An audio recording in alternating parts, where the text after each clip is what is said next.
ce matin, tout en moi. Oui, tout en moi veut t'adorer.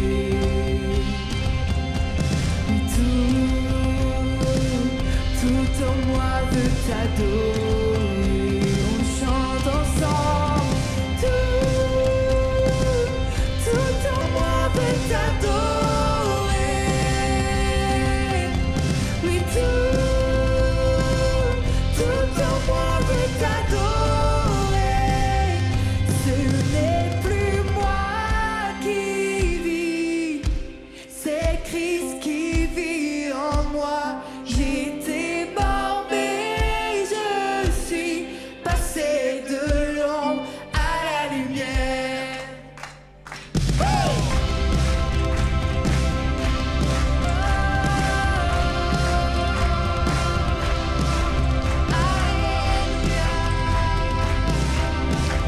On va rechanter ensemble, tout en moi veut t'adorer.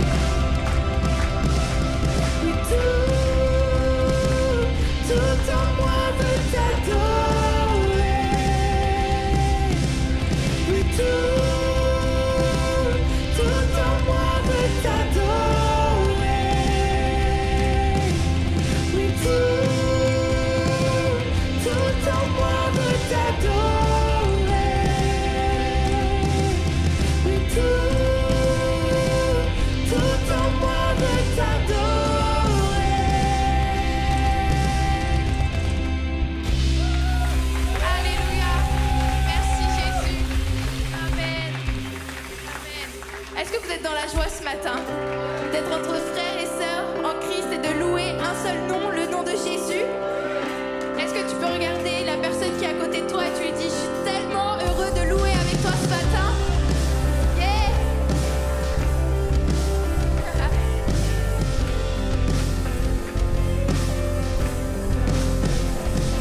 Louons le Dieu qui était, adorons le Dieu qui est, glorifions le Dieu qui sera jamais. Il délivre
présence, de te louer, de t'adorer, Seigneur, entre frères et sœurs. Seigneur, viens nous trouver ce matin dans ce lieu. Seigneur, on réclame plus de ta présence ce matin. Seigneur, viens ouvrir nos cœurs, Seigneur, afin qu'on puisse s'abandonner à toi. Alléluia, Jésus. Prends toute la place qui te revient. On te dit, sois le bienvenu.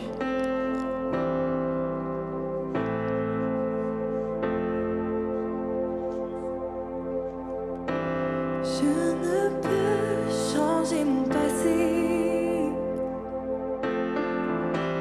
Je ne peux contrôler mon futur. Mais je sais qu'ici maintenant, tu es là, ta promesse est certaine.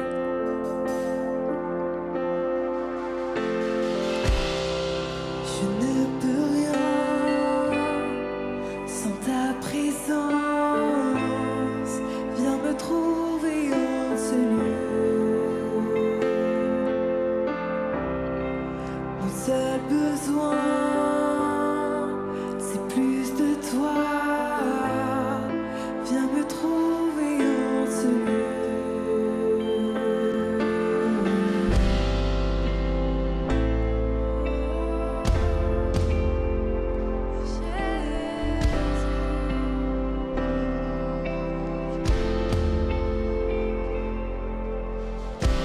Quand je marche dans la vallée,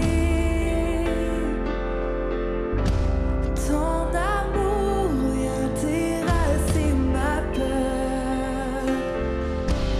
Comme le soleil dessine l'ombre,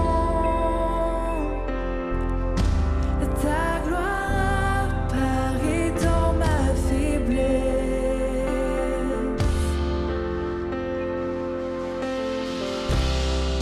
Je ne peux rien sans ta présence. Viens me trouver en ce lieu.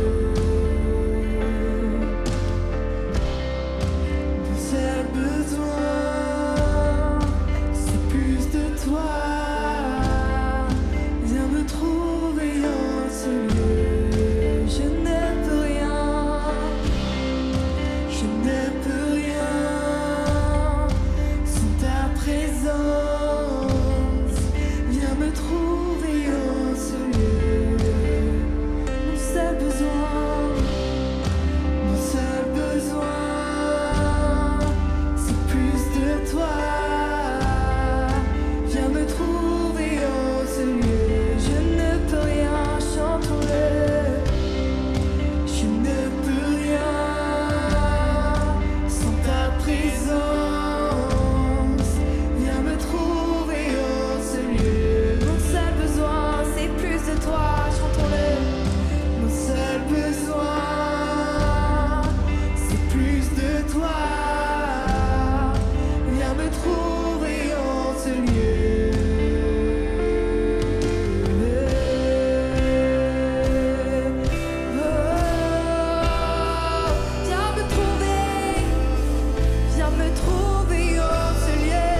Seigneur, tu es ici. Seigneur, tu es ici. Seigneur, tu es ici.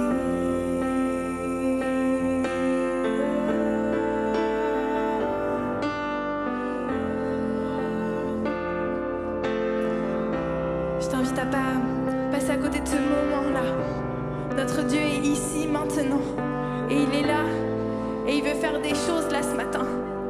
Alors abandonne-toi à lui, commence à élever ta voix, commence à réclamer plus de lui, commence à réclamer, viens me trouver en ce lieu. J'ai besoin de toi, je veux plus de toi dans ma vie. Commence à élever ta voix, ne passe pas à côté de ce moment-là, il est tellement précieux.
Laisse le Saint-Esprit venir en toi.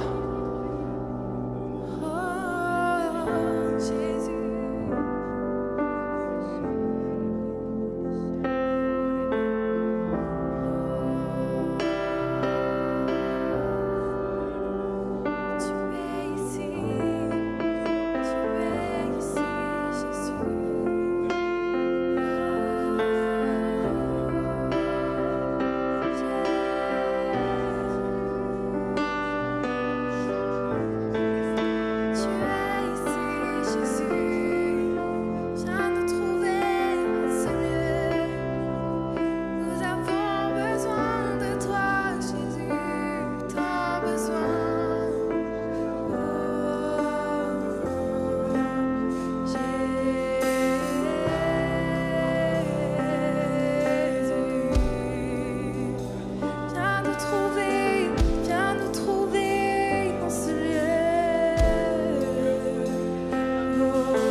Réclamons plus de toi, Jésus.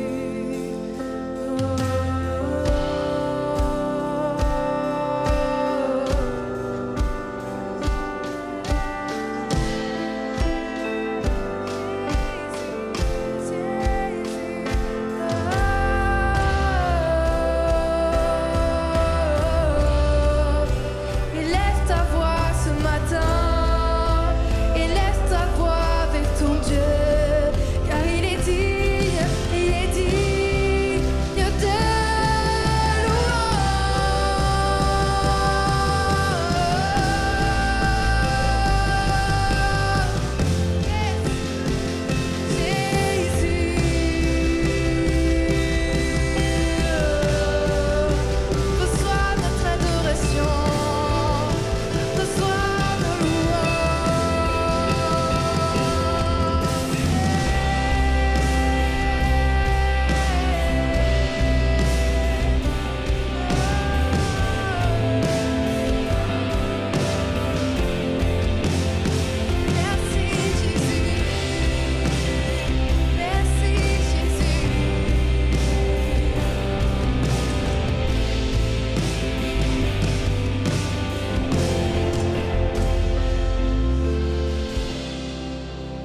Alors qu'on reste dans cette atmosphère d'adoration, dans la présence de Dieu.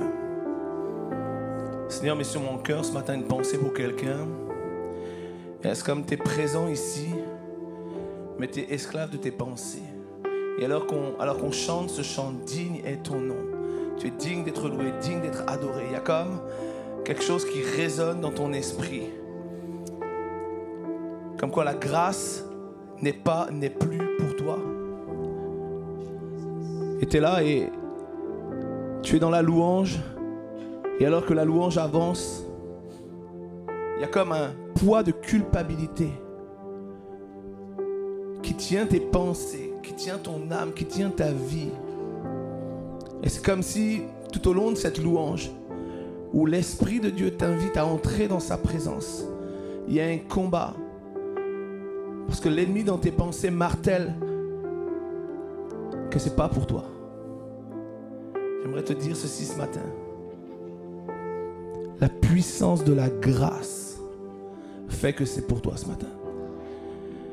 Parce que quoi que tu aies pu faire, quoi que tu aies pu vivre, quoi que tu aies pu dire, la grâce est pour toi ce matin.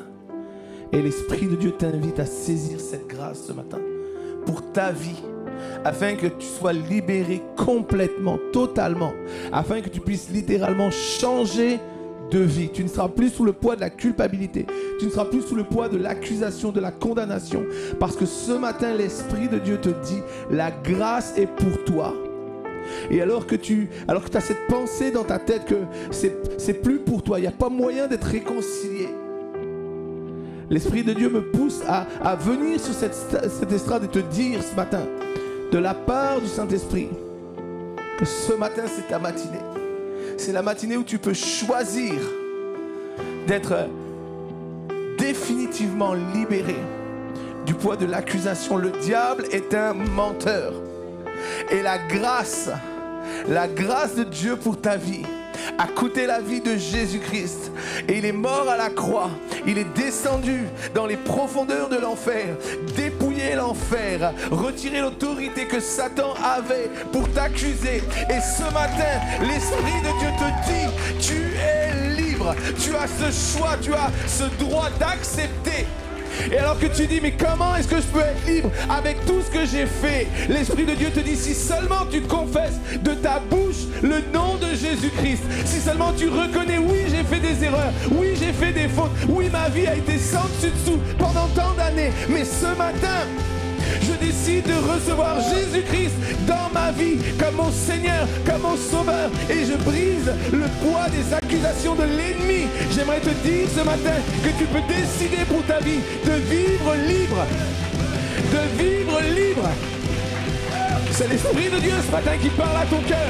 Et alors qu'il y a une résistance dans ton cœur, je sens dans l'Esprit, il y a une résistance dans ton cœur. Mais je brise ce matin au nom puissant de Jésus-Christ de Nazareth, lequel est mort à la croix pour toi. Je brise l'esprit de mensonge, je brise l'esprit de manipulation et je libère ton esprit maintenant. Dans le nom de Jésus-Christ, tu as le droit de vivre libre. Tu as le droit de vivre libre. Et Jésus est mort pour que tu sois libre. Ce matin, confesse de ta bouche que Jésus est le Seigneur des Seigneurs, le Roi de gloire, lequel a dépouillé l'enfer, l'autorité démoniaque, afin que tu sois libre.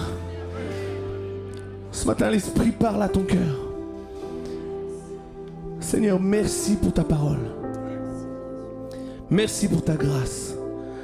Merci pour ta fidélité. Seigneur, ta parole déclare que même lorsque nous tombons là, même lorsque nous chutons, Seigneur, tu te tiens là, à nos côtés. Tu attends que nous nous relevions pour nous prendre dans tes bras d'amour, pour nous dire tu es pardonné, tu es justifié. Non, la condamnation n'habitera pas dans ta maison parce que j'ai payé le prix pour toi. Ce matin, tu peux choisir de vivre libre. Merci Seigneur pour ta parole. Est-ce qu'on peut acclamer Jésus-Christ ce matin?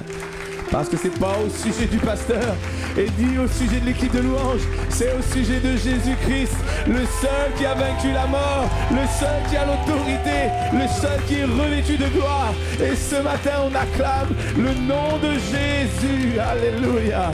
Merci, Papa. Merci pour ta grâce, merci pour ton amour. Je vous invite à vous asseoir, à prendre place.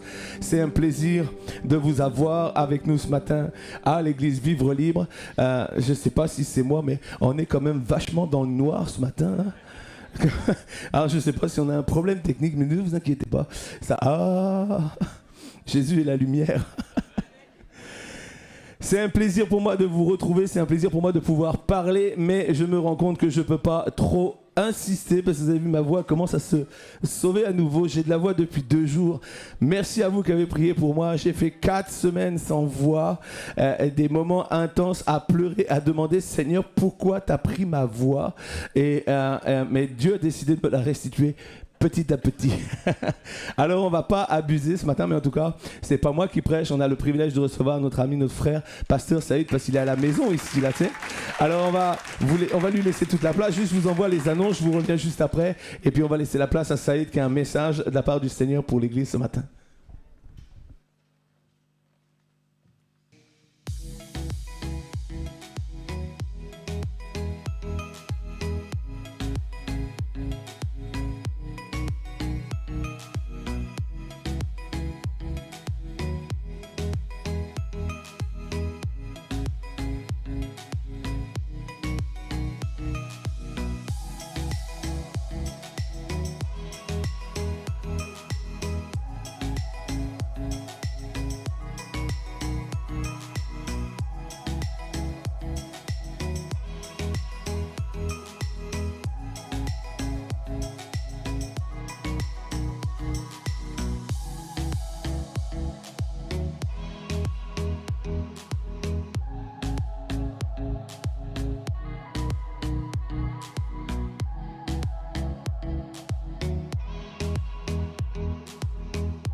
Alors c'est Saïd Oujibou le 16, c'est aujourd'hui, donc il est là, on n'a pas menti, tout va bien.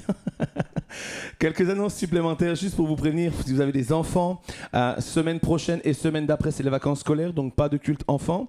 On garde nos enfants avec nous dans la salle de culte. S'il y a un problème, vous pouvez rejoindre le hall avec les enfants. Si ça pleure un peu, ça crie. Il y a la télévision dans le hall avec le son. Donc bref, tout ce qu'il faut pour que vous puissiez passer un bon culte. Mais c'est le moment du repos des enfants, mais aussi du repos des moniteurs. Et si tu veux garder tes moniteurs en bonne santé spirituelle, il faut de temps en temps leur permettre de souffler. Donc pas de culte enfant semaine prochaine et semaine d'après. On reprend donc dans 3 semaines. Parce que c'est les vacances scolaires. J'avais une autre complément d'annonce que je devais vous faire, que je ne me rappelle plus, mais c'est pas grave. C'est que ça ne devait pas être super intéressant. C'était sûrement un truc qui concernait les femmes. Mais voilà. Vraiment, tu vois, quand l'Esprit de Dieu me parle pour tester si les femmes ont gagné un peu de second degré, eh ben non. Donc il est fort probable que la semaine prochaine on parle encore des femmes. C'est un plaisir d'avoir Saïd, mon frère. Vraiment, je veux te laisser toute la place dès maintenant. Tu es à la maison ici, tu le sais. Et est-ce qu'on peut acclamer une main d'acclamation pour Saïd? Il a fait un truc de ouf avec ses cheveux que je ne peux pas faire. Il a mis de la couleur. Moi j'ai de la couleur, mais c'est à l'intérieur, ça se voit pas. Je te laisse toute la place, mon frère. Voilà, bonjour à toutes et à tous. Salam alaikum. Salomé, Shalom, Roda, content d'être avec vous ce matin. Mon épouse va me rejoindre ce soir. On aime votre région. Je suis Saïd, d'origine marocaine. Je crois qu'il y a quelques personnes nouvelles. C'est pas de ma faute. Et j'ai une femme extraordinaire qui est d'origine algérienne. Et je suis toujours propriétaire de 2 enfants. Mon fils vient d'être licencié, il est à la fac de théologie à Strasbourg. Il suit un théologien allemand sur la foi évolutive. Il est bien perché là-haut, Zama. Et ma fille m'a présenté son fiancé, je ne sais pas si je vous l'ai dit. Depuis, je suis en psychothérapie. Je prends des médicaments. tramadol. J'ai beaucoup aimé et vraiment touché par cette parole vraiment que le pasteur a proclamée, déclarée ce matin. Dieu ne fait rien, ne dit rien au hasard. Le hasard, c'est un train que Dieu prend pour passer incognito.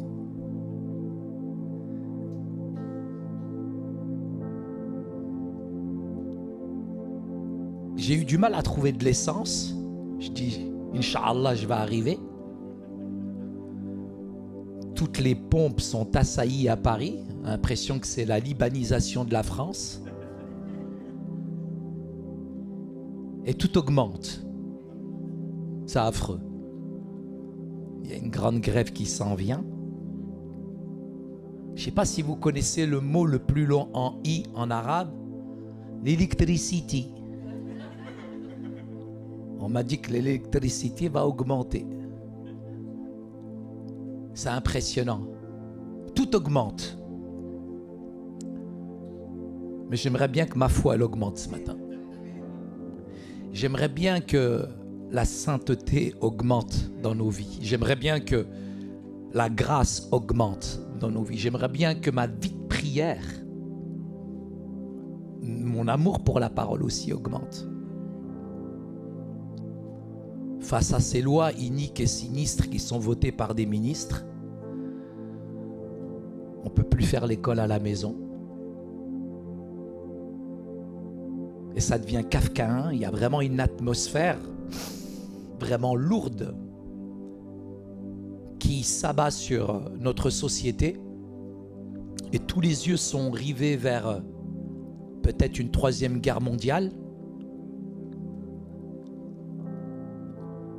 On n'est pas dans une période, je dirais, où on est rassuré.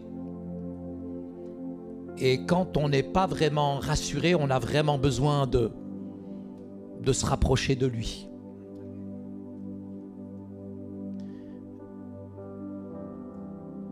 J'ai attrapé aussi le Covid, c'est incroyable, Sébastien. Ma voix est encore éraillée comme la tienne. 3 ans, jamais je l'ai attrapé. Premier Covid, je suis resté avec ma belle-sœur. Plein d'amis l'ont attrapé. Ma mère est partie du Covid, je suis resté 1 semaine avec elle. J'ai commencé à écrire un courrier au MRAP, à SOS Racisme, parce que je me suis dit, les racistes, il ne veut pas me frapper, celui-là. Et quand il tape, hein. Voilà, Jésus barreau d'ével, comme diraient les gitans. Mais je bénis Dieu parce que dans cette période-là, ça nous rend humbles. Et je me dis, Seigneur, on ne sait pas où est-ce qu'on va. L'avenir aujourd'hui, il est devenu illisible et impensable. Et dans cette période où on ne sait pas où on va, j'ai beaucoup aimé ce chant, le passé, le futur, mais je veux vivre le présent. Et le présent, c'est avec Jésus. J'aime cette église, j'aime cette atmosphère. Je bénis Dieu pour l'atmosphère spirituelle de cette église. Merci pour la liberté de l'esprit qu'il y a dans cette église. Merci pour la louange, l'autre saleté, qu'est-ce qu'elle m'énerve. Je reviens d'un week-end de jeunesse et j'étais quelque part dans un pays avec 250 jeunes. Et à quel point notre jeunesse est frappée, rouée de coups, martyrisée. À quel point ils sont tellement sollicités, tellement pris, tellement oppressés, pressurisés. Et j'ai fait ma première réunion le vendredi et j'ai pas déchiré le ciel, mais je bénis Dieu pour la bonne présence de Dieu. Puis le samedi matin, on a eu vraiment une super atmosphère. Et je suis allé me reposer l'après-midi, mais mon GPS spirituel s'est déclenché. Je dis, Saïd, tu fais fausse route. Il y a un truc qui ne va pas. J'étais perturbé, donc j'ai appelé le responsable, qui est un grand leader de ce pays. Je dis, écoute, ça passe pas, j'y arrive pas. Je préfère être honnête. Et je ne suis pas le beurre de service. Je ne suis pas là pour chauffer un pupitre. Mais spirituellement, je ne me sens pas bien, honnêtement. Donc j'aimerais vraiment que tu convoques tous les leaders de jeunesse, l'équipe technique, les gens qui sont au service, les pasteurs, et qu'on puisse vraiment prendre un temps ensemble. Et en simplement les réunissant une petite heure, je me suis rendu compte à quel point l'atmosphère déjà était lourde. C'est pour ça qu'on n'arrivait pas à rentrer dans cette profondeur. Quand deux s'accordent, quand on accorde juste un peu nos violons, et je vous assure, frères et sœurs, la présence de Dieu, elle ne s'achète pas, elle ne se monnaie pas, elle ne se fabrique pas. Mais le samedi soir, j'étais vraiment spectateur de ce que Dieu, un vent de l'esprit. Parce qu'on parle en langue, mais la France, elle tire la langue. Et on a vraiment besoin d'une vraie présence. C'est celle qui fait la différence. Il n'y a qu'une différence entre l'islam et le christianisme. Il n'y a qu'une différence entre Mohammed et Jésus. Il n'y a qu'une différence entre le Coran et la Bible. Ce qui fait la différence, c'est la puissance de l'Esprit de Dieu. J'ai vu des jeunes qui avaient vraiment un problème d'identité et qui pensaient que vraiment Dieu avait créé Adam et Ève. Et foudroyés par la puissance du Saint-Esprit. Il n'y a pas besoin de faire des conversions forcées, toutes sortes de thérapies. C'est lui qui œuvre, c'est la puissance de Dieu qui travaille. Et j'ai jamais vu des jeunes trembler dans la présence de Dieu. Et dans les moments-là, les responsables aimeraient bien faire du spectacle. Imposer les mains, il tombe, il se relève, il tombe. Combien de fois il va tomber, il va se relever, frère? Wesh alors. Et j'étais juste spectateur. J'ai dit, vous bougez pas. Il y en a un qui bouge, mais comme il n'a jamais pris de ça. Et l'Esprit de Dieu a travaillé d'une manière extraordinaire. Et je pense que dans votre église, j'aime cette atmosphère. Parce que cette année, vous allez vivre des choses dans la liberté de l'Esprit. Qui ne se fabrique pas, qui ne se jette pas, mais juste être spectateur de ce que Dieu veut faire. Vous savez, c'est un robinet. En fait, mon frère, arrête d'être constipé. Un robinet, c'est simple un robinet. Plus tu te fermes, comment tu veux qu'il agisse? Ça va passer à côté. C'est comme un robinet ce matin, je te vois comme un robinet. Tu vois, dans la présence de Dieu, tout à l'heure, leur but, leur objectif, eux, c'est de nous amener jusque-là, tu vois, jusque-là, là, ici. Mais tout le reste pour aller là-haut, crois pas qu'ils vont le faire à ta place. Donc, s'il te plaît, quand tu viens ici, quand tu viens là, c'est vraiment pour décoller spirituellement. J'ai vu le sérieux, la préparation du groupe de louanges. Et nous, on est constipés, figés. Rentre, libère-toi dans la présence de Dieu. On en a vraiment et grandement besoin aujourd'hui. Parce que la tempête qui souffle, elle va véritablement souffler. Elle va souffler très fort. Et dans cette période que nous traversons, cette période de turbulence où c'est assez surréaliste, on a vraiment besoin de lui, Seigneur. J'ai beaucoup aimé ce qu'a partagé vraiment le pasteur Sébastien, parce que c'est vraiment à propos, c'est puissant. La grâce, na'ma, en arabe. La grâce n'est pas une notion musulmane. La grâce, elle ne s'achète pas, la grâce, elle ne se monnaie pas. La grâce, on la reçoit par la foi. La grâce n'est pas une notion musulmane, et pourtant, je suis à Charles de Gaulle, je suis dans n'importe quel aéroport. Tu es capable de voir un musulman prendre son tapis de prière sans honte, sans complexe, et afficher d'une manière ostensible, ostentatoire, véritablement ce qui le fait vibrer à l'intérieur de lui. T'as un chrétien, il est là, dans le métro, il n'ose même pas, miskin, ouvrir sa Bible tellement il est coincé. Quelle grâce, quel privilège. Si on pouvait vraiment rentrer dans cette notion de la grâce, on serait tellement libre dans la présence de Dieu et faire abstraction de ce qui est à droite et à gauche.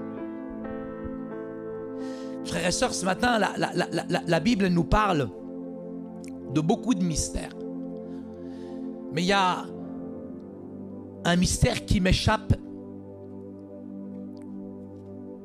dans lequel je peux plonger intellectuellement avec tous mes raisonnements. Et il y a des mystères encore que je ne connais pas, qui me dépassent. Mais Dieu nous révèle certains mystères, mais pas avec un raisonnement intellectuel, mais spirituel. Et je voudrais vous dire qu'il y en a un ce matin qui m'a libéré, changé, transformé. Un qui pour moi a payé le prix, un qui pour moi a tout accompli. Il y en a un qui véritablement m'a justifié, il y en a un qui m'a pardonné, il y en a un qui m'a libéré, il y en a un qui m'a affranchi, suspendu entre le ciel et la terre. Et ce n'est pas les clous, mais c'est vraiment l'amour. Et là, ça doit être gravé spirituellement, physiquement, mentalement, psychologiquement à l'intérieur de toi-même pour réellement réaliser ce que c'est que la puissance de la croix. Cette jeune fille, le week-end dernier, était au bout avec toute cette période qu'elle a traversée. Elle n'arrivait pas à se pardonner. Je dis, mais t'es encore en train de le crucifier? T'es qui toi pour le crucifier? Et il y a des gens qui n'arrivent pas à se pardonner.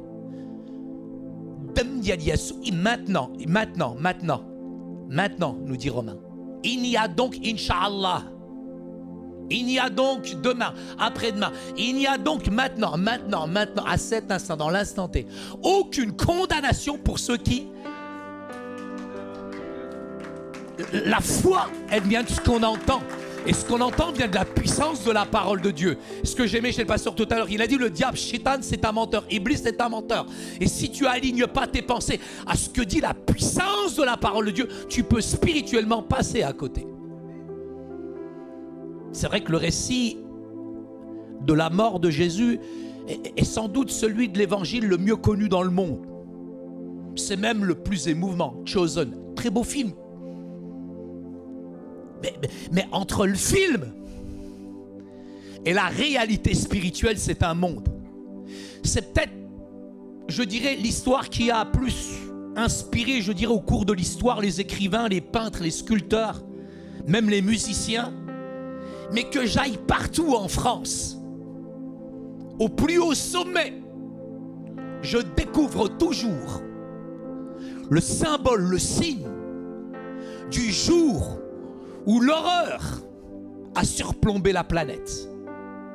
Partout où je vais, dans le monde entier, à la croisée des chemins, même en France, dans nos beaux villages, comme un pendentif qu'on arbore,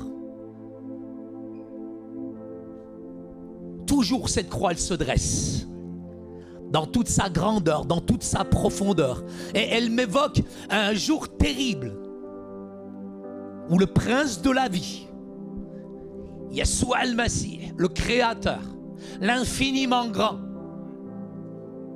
a été livré au supplice, à la condamnation. Ce n'est pas les Juifs, ce n'est pas les Romains, mais c'est moi. La croix, ce n'est pas un film. Et dans cette période de turbulence que nous traversons, là où finalement nous sommes vraiment en quête d'identité et notre planète est en train de traverser une turbulence qui est spirituelle mais qui est aussi identitaire, nous avons besoin de savoir pour rentrer dans le pays promis, pour rentrer dans notre futur, de rentrer dans notre destinée. Tu as besoin de savoir qui tu es. Mais tu ne peux pas savoir qui tu es très honnêtement. Il n'y a pas de raccourci, il n'y a pas de détour, il n'y a pas de triche. Tu es obligé de passer, tu es obligé de passer. Et il y en a qui se détournent, il y en a qui passent à côté. Tu es obligé de passer et nous l'avons chanté tout à l'heure. Tu es obligé, ce n'est plus moi qui vis. Ok, c'est plus toi qui vis. Mais crois-moi, un arabe reste un arabe même après sa conversion.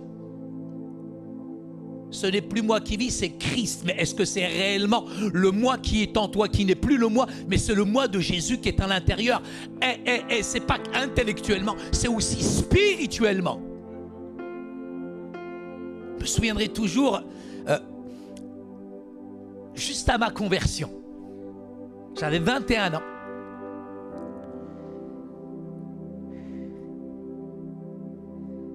Et pour moi, le péché, je nageais dedans comme de l'eau. Je m'en nourrissais, je le respirais, je le buvais, le péché. C'était ma vie. Et en même temps, sur un plan religieux, ça m'arrangeait parce que coraniquement, qu'est-ce que c'est que le péché? Il n'a pas été faussé, il n'a pas été gauchi. Puisque Adam demande pardon le vendredi, c'est pour ça qu'on va à la mosquée le vendredi, tout est rentré dans l'ordre. Donc je fais des œuvres qui vont me préqualifier à nouveau pour atteindre le ciel. Mais Jésus, Marie, José, Père, comment tu veux l'atteindre le ciel? En fait, c'était le permis à point. Tu fais une faute, tu refais un stage. Et à ma conversion, j'étais tellement lié par le péché. Je me retrouve dans un village, dans les Vosges, où je travaille avec un artiste qui s'appelle Bernard Venet. Et dans ce village, il y avait peut-être 100, 200 habitants et 400 000 vaches. Je me suis retrouvé en prison. Moi qui étais habitué au monde de la nuit, bande de païens, voilà qu'il y a du travail dans cette église encore. Et là, dans cette entreprise, vous savez, les machines à café, chocolat chaud, etc., c'était payant. Mais moi, toujours avec mon réflexe, j'ai réussi, moi, dans toute l'entreprise, j'ai réussi à trafiquer la machine à café. Sa race, je l'ai trafiqué bien comme il faut. Et tu avais tous les Français, tous les Gaouris qui étaient obligés de payer. À l'époque, on était en francs. Ils payaient 1 franc. Moi, c'était gratuit. J'arrivais, je trafiquais la machine, personne ne voyait rien. J'appuyais sur le bouton. Chaud, cacao chaud. Comme il était bon le chocolat. Ah, qu'est-ce qu'il est bon quand tu arrives à magouiller, à trafiquer. Ah, j'aimais, je plongeais dans le chocolat chaque matin. Je le buvais. Ah, et comme c'est gratuit. Tiens, directeur, je rattrape tous mes impôts, tiens. Et ce sale directeur de l'entreprise, j'arrive un matin, toutes les machines à café gratuites.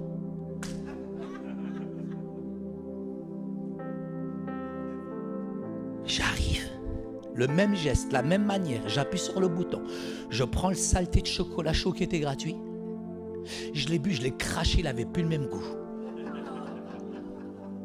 Qu'est-ce qu'on aime bien le péché? Il a un goût particulier, le péché.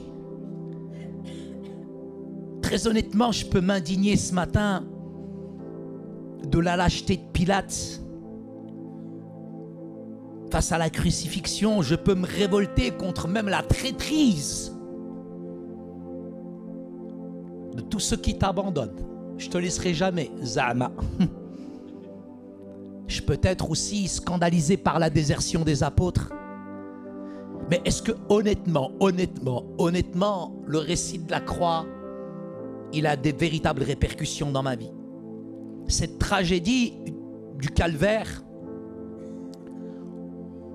on pense que c'est parfois une erreur judiciaire, mais c'est quelque chose dans l'histoire qui s'est inscrit mystérieusement, surnaturellement, d'une manière extraordinaire dans le plan du salut de Dieu.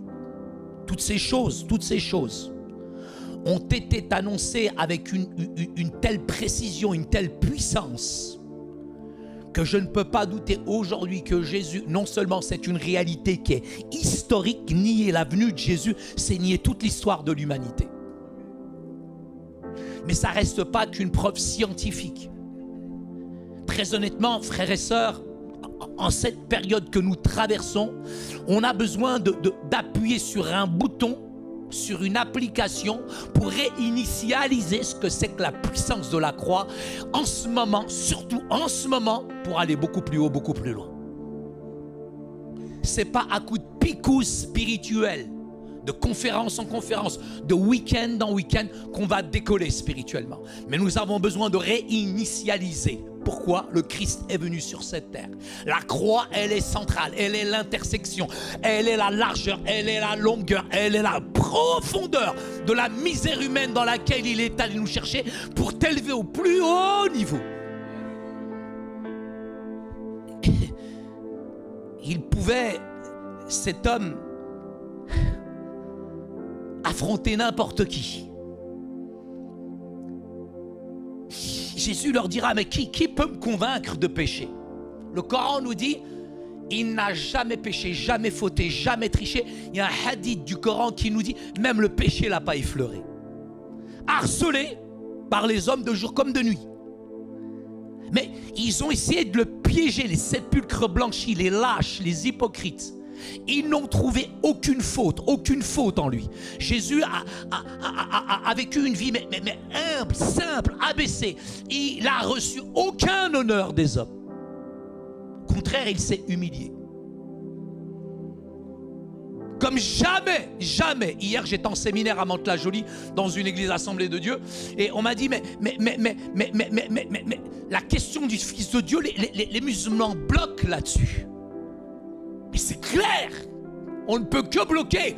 Comment Dieu, dans sa grandeur, dans sa splendeur, Allahu Ta'ala, ce Dieu qui est tellement grand, peut-il devenir un homme? S'incarner, se faire chair? Qui peut comprendre ça? Est-ce que le raisonnement, l'entendement, tu peux comprendre? Non, personne ne peut comprendre ça. Et je leur ai dit, si tu es au premier étage d'une maison, j'étais avec un musulman, si tu es au premier étage de ta belle maison, et que tu vois là, ton fils, dans cette belle piscine que tu as, tomber à l'intérieur de cette piscine, alors que tu as envoyé je ne sais pas combien de serviteurs et qu'il ne les a jamais écoutés. Tous sont partis. Tous. Pourtant, ils sont tous venus avec un message. Mais aucun serviteur n'a été écouté. Tu les as tous virés. Mais il ne te reste plus que toi. Je dis à ce musulman, tu es au premier étage, tu vois ton fils, il tombe dans la piscine, qu'est-ce que tu fais? Il me dit, c'est normal, je saute. Je me traîne, tu sautes pas, t'es un teubé, franchement.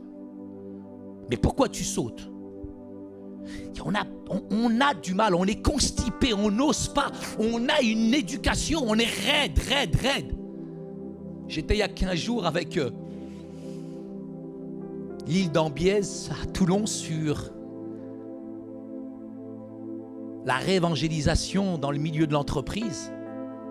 Et je me suis retrouvé avec l'Altesse d'Autriche et le roi Henri d'Orléans. Et ils étaient tous là, Altesse. Il me dit, non, toi tu m'appelles Christian. Je fais, ouais, je Christian bien ou quoi? Mais il faut voir comment les gens sont raides.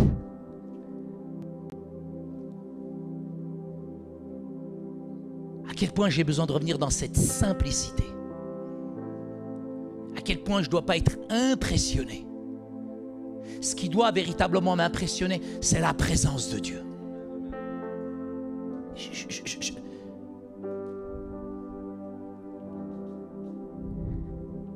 Jésus, Yeshua al-Masih, le prince de la vie, le maître du monde,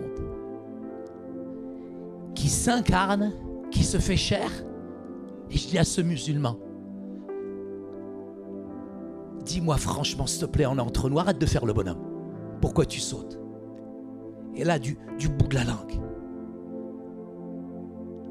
Je dis, vas-y, il n'y a personne, wesh.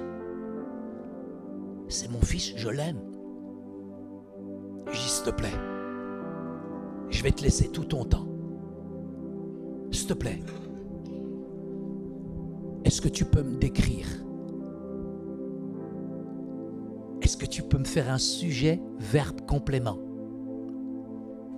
Est-ce que tu peux me faire un dessin? Est-ce que tu peux m'écrire une musique? Comment est-ce que tu aimes ton fils? Il m'a dit, Saïd, c'est impossible. Et je dis, et moi, tu veux que je te décrive comment ce Dieu s'est jeté dans la misère humaine à cause de toi? Sur place, il s'est converti. Dieu prouve son amour envers nous alors que nous étions pécheurs. Christ est mort pour nous. Jésus, il en a guéri des malades, des estropiés, des cassés de la vie.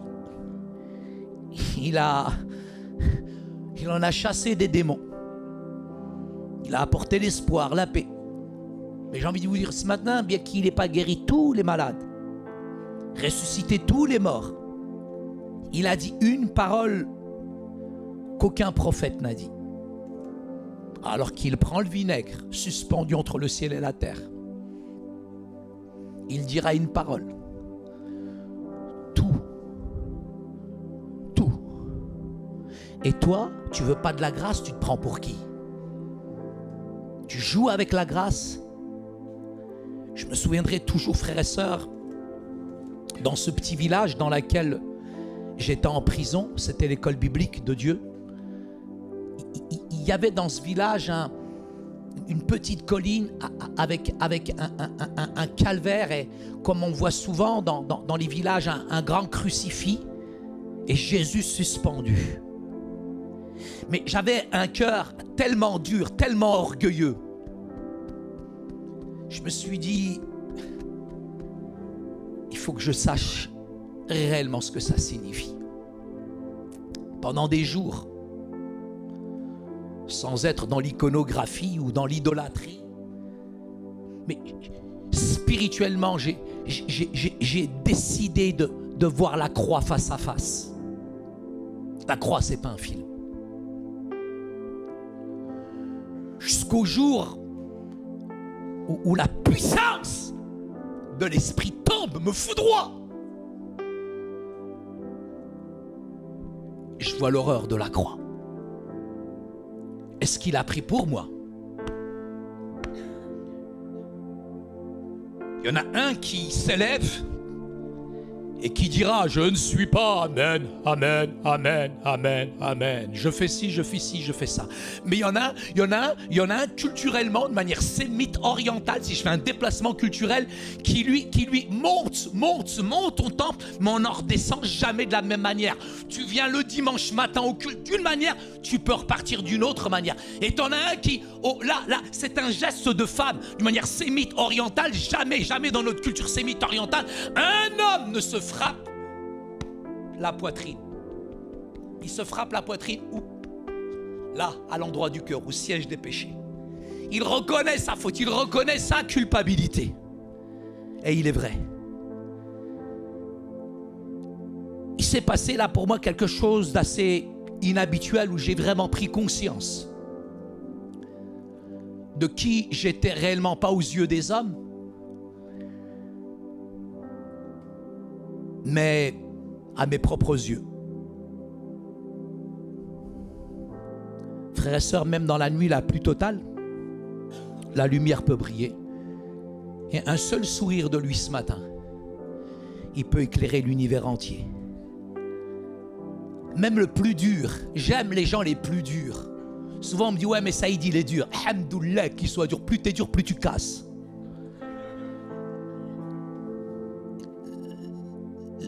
J'ai remarqué dans nos messages, dans nos prédications, dans certains mouvements, dans certaines églises, cette notion du péché, et ce mot nous met mal à l'aise, et il est de plus en plus évacué finalement de la pensée moderne.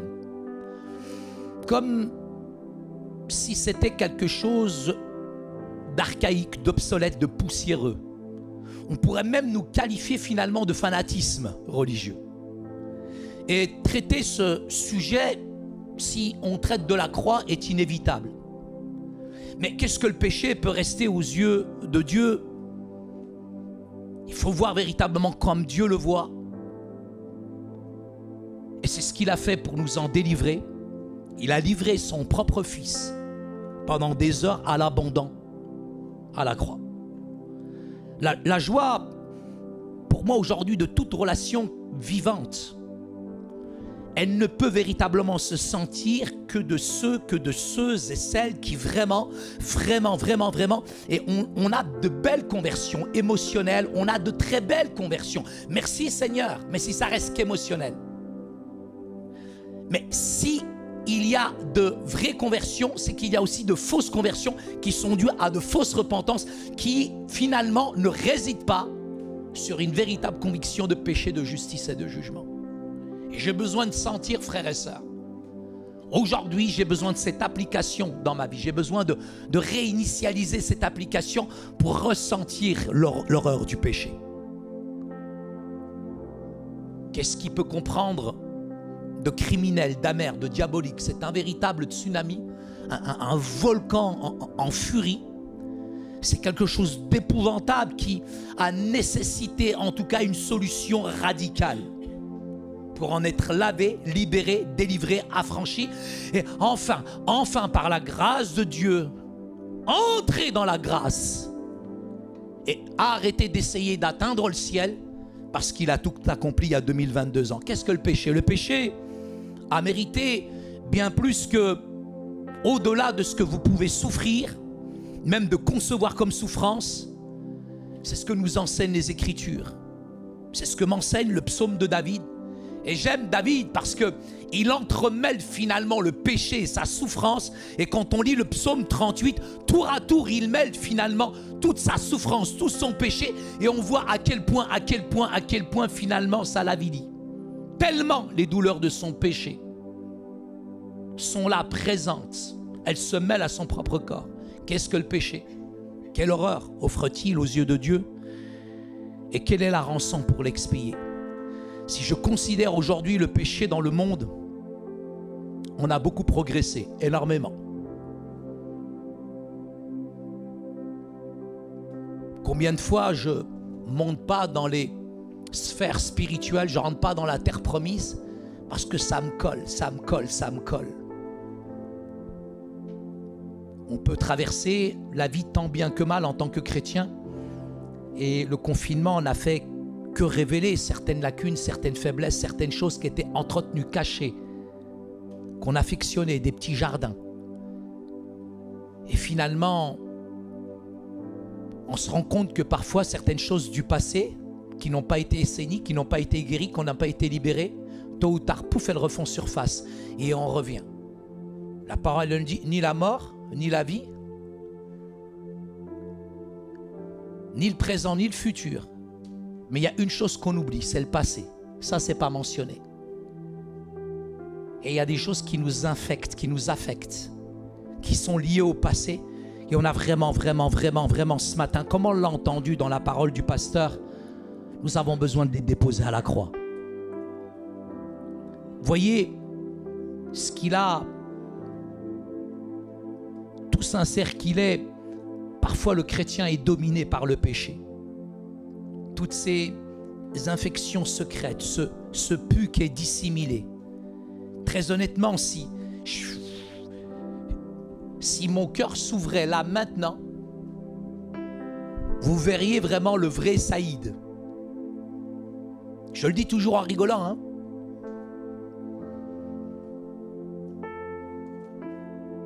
Mais il y en a un qui est venu me voir, il m'a dit, Barbu, Barbu, salafiste, djihadiste, saxophoniste.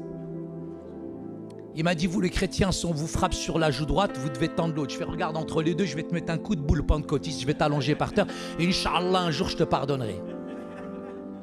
Je vous dis la vérité, j'ai mes qualités, j'ai mes défauts, et voilà, faut pas m'énerver mes nerfs. Et si vous me dites, est-ce que ça y est, t'es chrétien? Je dis non, frère, je suis chrétien encore, j'ai encore du boulot, je suis un grand chantier, frère. Non, mais c'est incroyable comment l'Église maquille. Comment l'Église, comment les chrétiens savent faire de la politique dans le ministère. Moi, la politique, je la fais à l'extérieur. C'est incroyable comme les chrétiens ils n'ont pas besoin de faire les cours Florent. Hein. C'est les plus grands comédiens de la planète, frère.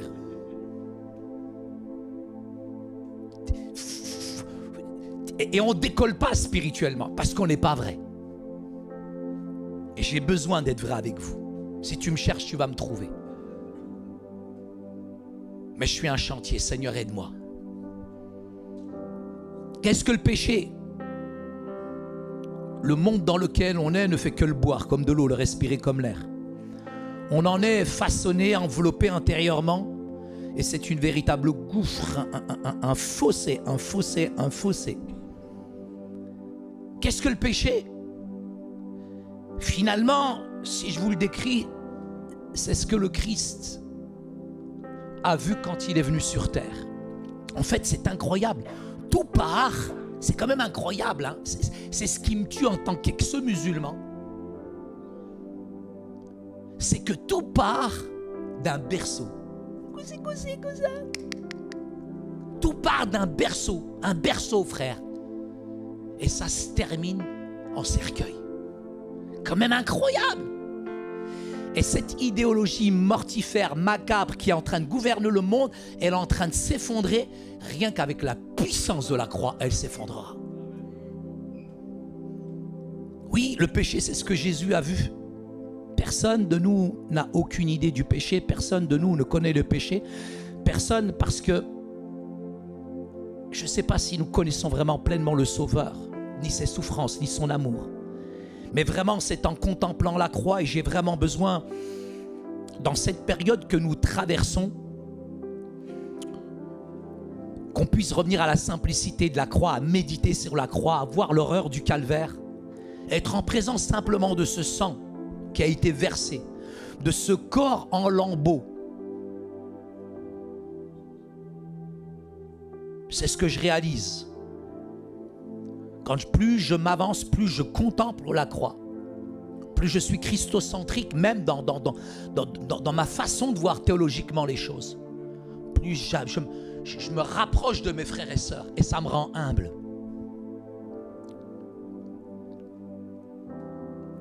J'étais dans une conférence débat.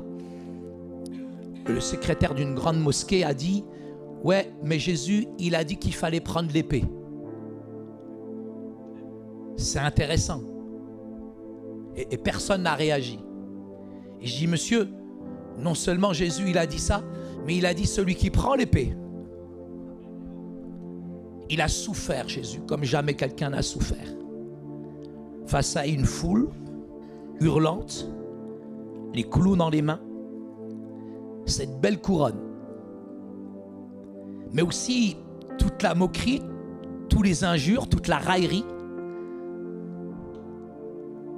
Et aucune plainte. Honnêtement, quand j'étais musulman et que j'arrive dans l'église, ça m'a vraiment énervé parce que je vous voyais chanter, louer, adorer Dieu. Et je disais: mais qu'est-ce qu'ils ont ces saletés de chrétiens que j'ai pas?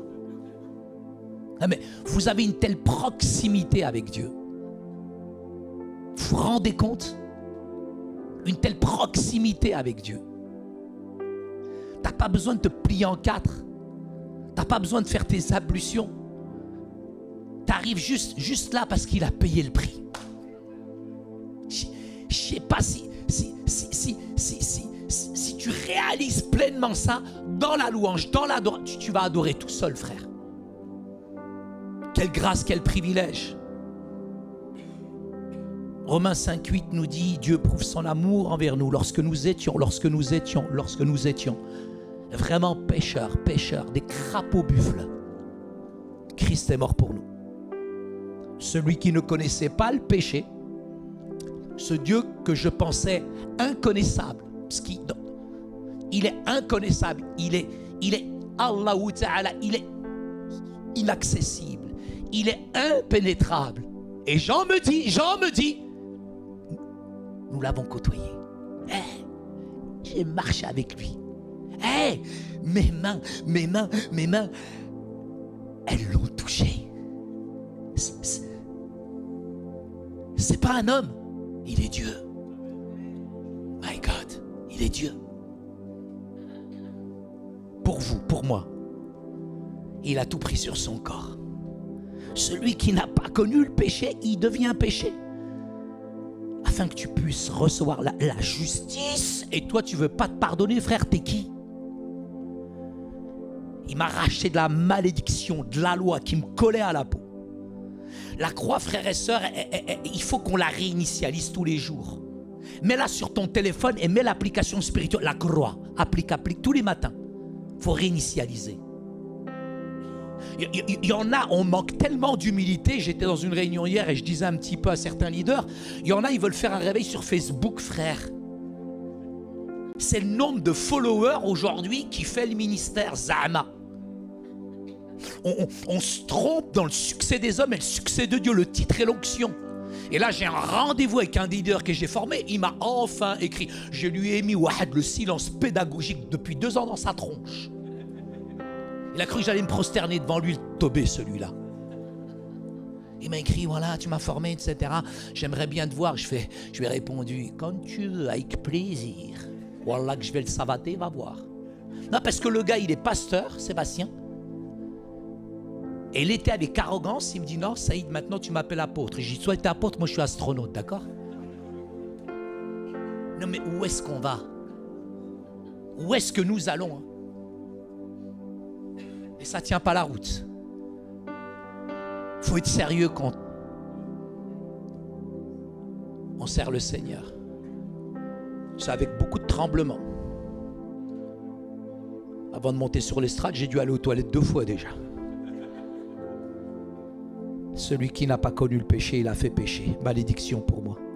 Vraiment, frères et sœurs, je veux vraiment, ce matin avec mes mots, simplement ma faiblesse. S'il te plaît, s'il te plaît. Cette semaine, réinitialise la croix. C'est celle qui va te garder, c'est ton GPS. Dans cette période de turbulence. L'électricité, il n'y en a pas. L'essence, il n'y en a pas. L'autre, il va appuyer sur le bouton. Appuie. En un clin d'œil, en un instant. C'est ce que j'ai dit à ma mère quand elle a chopé le Covid.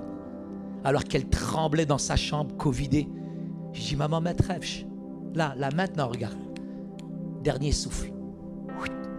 Hey, il est sur la croix, l'autre. Il voit il assiste à une scène d'horreur. Il voit les gens l'insulter. Lui, il reste de marbre. Plein d'amour. Tiens, hey, Jean, vas-y, occupe-toi de ma robe. Et toi, maman, t'inquiète, il est là, le frérot. L'autre, il est sur la croix, il s'occupe encore des affaires. Mais le gars, il est choqué, il est scandalisé. Il l'insulte, il dit, Père, pardon. Je te défonce, quel pardon? L'autre, il a pris je sais pas combien d'années de mitard. C'est le brigand de chez brigand. Il voit la scène.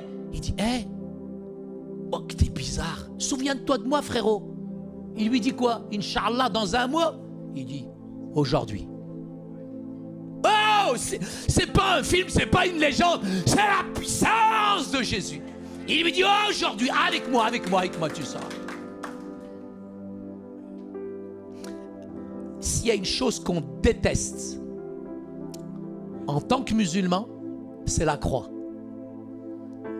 S'il y a quelque chose qu'on combat, c'est la croix. Ils n'ont pas tué, ils n'ont pas crucifié, ça leur apparaît ainsi. Si tu unis la crucifixion, la rédemption, la justification, le pardon et le salut avec. Et on déteste la croix. Mais pourtant, c'est ce qui a donné la plus grande victoire aujourd'hui dans le monde. Cet amour insondable de Dieu, c'est le seul chemin de salut. Jean 14, 6.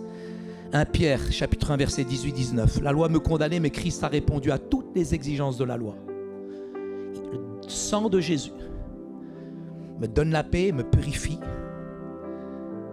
Quel que soit, comme on l'a entendu, l'état dans lequel tu te trouves. Va pas le recrucifier à nouveau. Vous savez, il a été crucifié une bonne fois pour toutes, frère. Quoi que tu aies commis soit juste vrai ce matin. C'est vrai que le diable attaque dans le système de la pensée, te fait douter. Mais aligne tes pensées. Comment tu peux... Je disais aux jeunes après ce week-end, parce que vous savez, un week-end de jeunesse, hein, waouh, ils se libèrent, ils sont heureux, etc. C'était bon. Tout le monde chiale le dimanche après-midi, chiale autant que tu veux. Écoute-moi bien, écoute-moi, te moque pas de moi, je dis. Hein. T'as été béni, ok. Mais il ne faut pas que ça soit une picouse spirituelle. Hein. Lundi, là, quand tu vas retourner dans le monde, tu sais, c'est pas des loups, frère, c'est des loups-garous. Et les idoles sont comme as. Je dis, si tu n'as pas une discipline, si tu n'as pas l'amour, psaume 119, de la parole de Dieu, si vraiment tu la manges pas, cette parole, tu peux aller d'imposition des mains en imposition des mains, il n'y a rien qui va changer, frère. Si tu passes pas du temps dans l'intimité avec le Père, si tu pénètres pas véritablement dans un jour dans ses parvis, qu'est-ce que tu veux que je fasse? Personne ne va le faire à ta place. Et le diable, il s'habille en Prada, frère. Tout ce qui brille n'est pas de l'or. Ça scintille, ça brille. Mais un week-end, ça passe vite, frérot. Mais après, elle est où la réalité?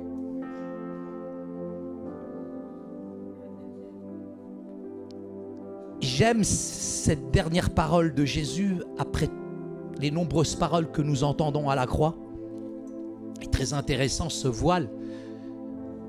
Le pire des voiles que j'ai vu, c'est celui que les chrétiens ont dans les yeux. Bien sûr qu'aujourd'hui, il y a une grande révolution en Iran à cause du voile. Là-bas, dans nos pays, elle l'enlève et ici, ils veulent nous le mettre avec la gauche islamiste. Ça, je marche sur la tête, frère. Mais attention, hein, je suis un tireur d'élite. Mais le plus grand voile que j'ai vu, il est quand même chez les chrétiens. Il est dans nos yeux. À quel point il faut que je vois correctement aussi. J'aime cette parole de Jésus. Le voile, c'est pas d'en bas vers le haut, c'est du haut. C'est fini de la déchirer, le voile.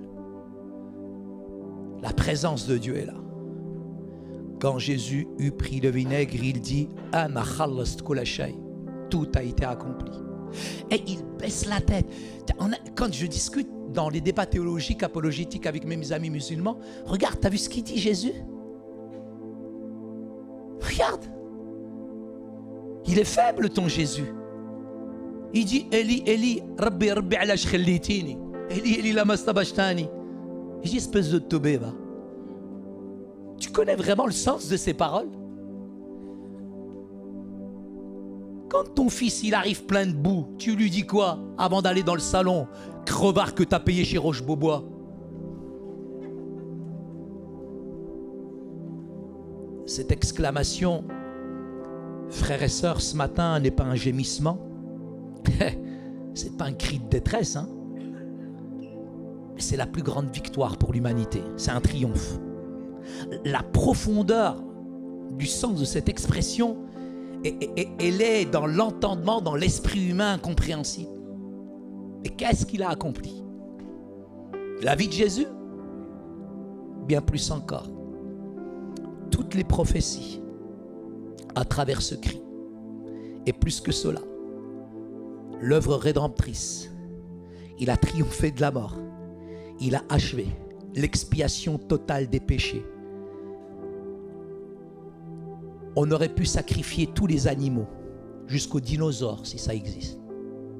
Même le salon de l'agriculture à la porte de Versailles, il n'existerait plus. Mais il a suffi d'un seul. L'un des plus grands prophètes de l'ancienne alliance le voit et il dit, c'est l'agneau. C'est l'agneau qui?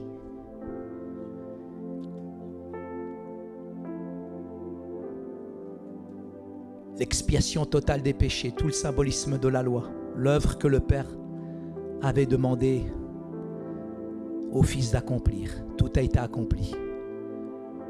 Il ne reste rien à effectuer, la rançon elle a été payée, le salaire du péché a été versé. Les exigences de la justice ont été complètement, entièrement satisfaites.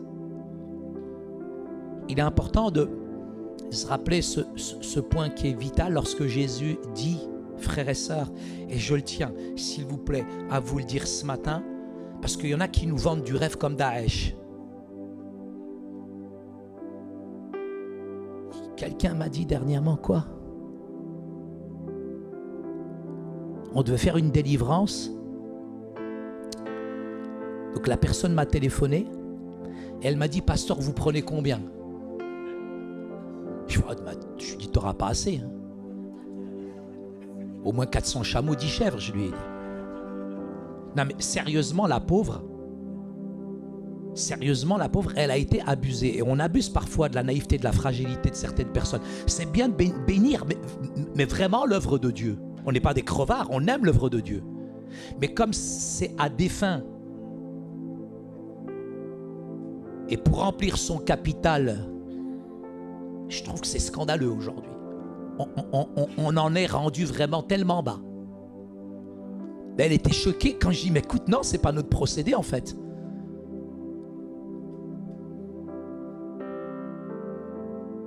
Nombreux ceux qui veulent compléter l'œuvre de Dieu.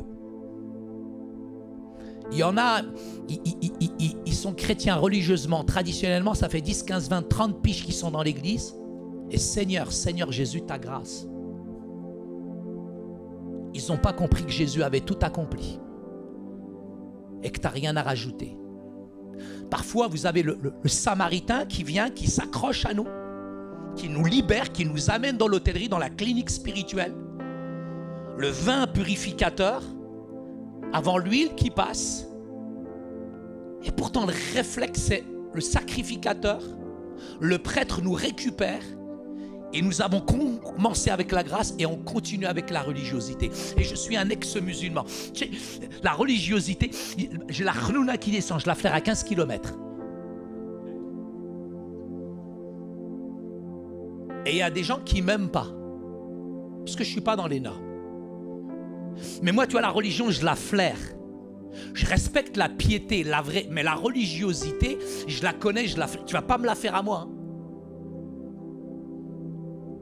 Il y en a un jour, je prêche dans son église, à la fin il m'a dit, je t'invite sur le fond mais pas sur la forme. Je reviens chez toi, ni sur la forme ni sur le fond.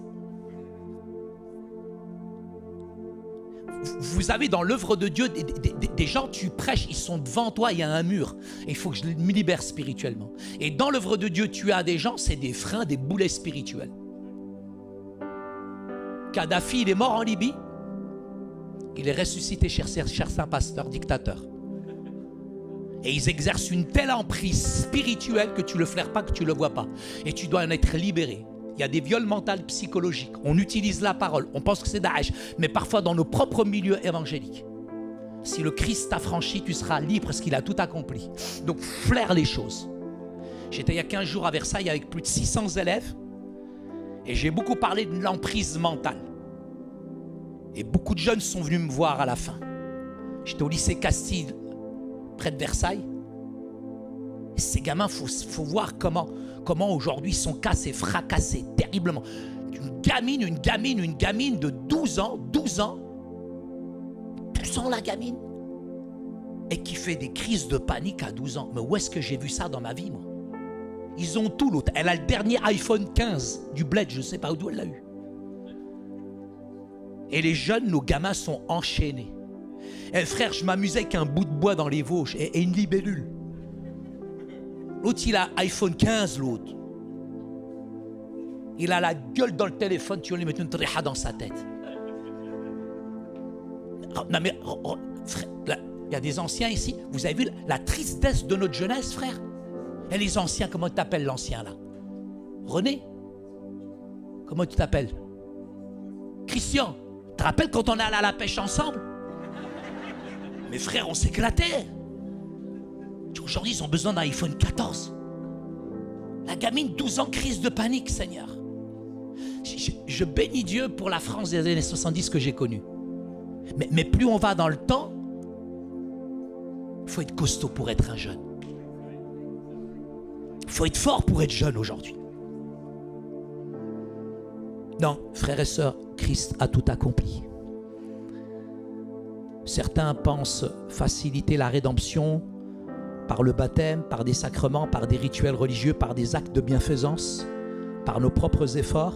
Pourtant, aucune œuvre de justice humaine ne peut ajouter quoi que ce soit à ce que Jésus a accompli. Le salut a été entièrement accompli par Jésus et je ne peux absolument, même pas une miette, une étincelle, rajouter quoi que ce soit. Une fois que les paroles ont été prononcées dans Jean chapitre 19, effectivement, si on prend le texte, parce que j'ai fait quand même un peu de grec à l'école biblique, Je suis un grand helléniste. Je connais, moi, le grec mieux que vous. L'alphabet, alpha, bêta, gamma, Fatima, Malika, Zubida, Coca-Cola. Ça, c'est juste pour me rendre intelligent, vous voyez. Il baisse la tête, il rend son esprit. Il n'y a aucune crainte, il n'y a aucun affaissement. Mais là, le terme évoque l'image de votre tête quand vous êtes fatigué. Vous voyez que vous rentrez à la maison après une journée harassante et délicatement, vous mettez votre tête sur l'oreiller. Et c'est lui-même, Jésus, maître de sa vie, maître du temps, omnipotent, qui a remis son esprit entre les mains du Père. Il n'y a aucune faiblesse chez lui. Il rendit son esprit silencieusement, il a tout maîtrisé du début à la fin. Seul un Dieu aussi grand, aussi puissant. Et quand le soldat il est là, il dit c'est pas possible, c'est pas un homme. La mort, frères et sœurs, n'avait aucune emprise sur lui, aucun pourvoir sur lui. C'est avec son propre accord qu'il mourut, en gardant le contrôle entier, même dans sa mort. Il était le maître, le sauveur et le Seigneur. Aux yeux des hommes, effectivement, on peut le trouver comme quelqu'un de triste, de faiblard, d'impuissant. Aux mains d'hommes puissants. Mais c'est l'inverse. Franchement, il a gardé tout le contrôle.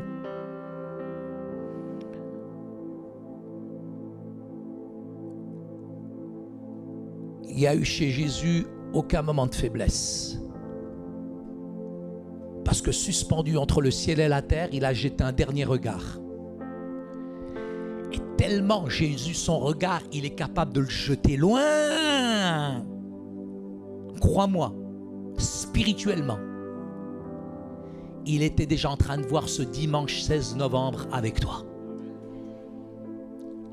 Il y a 2022 ans, il regardait déjà cette église. On va se lever à notre place. J'ai tellement aimé là.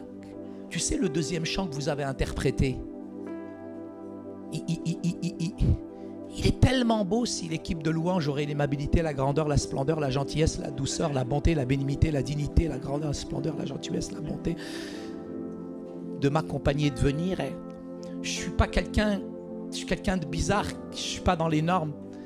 Et j'aimerais juste demander à toute l'équipe de l'église, les responsables, avec la permission bien sûr du pasteur Sébastien. J'aimerais que les responsables de l'église puissent venir sur le devant.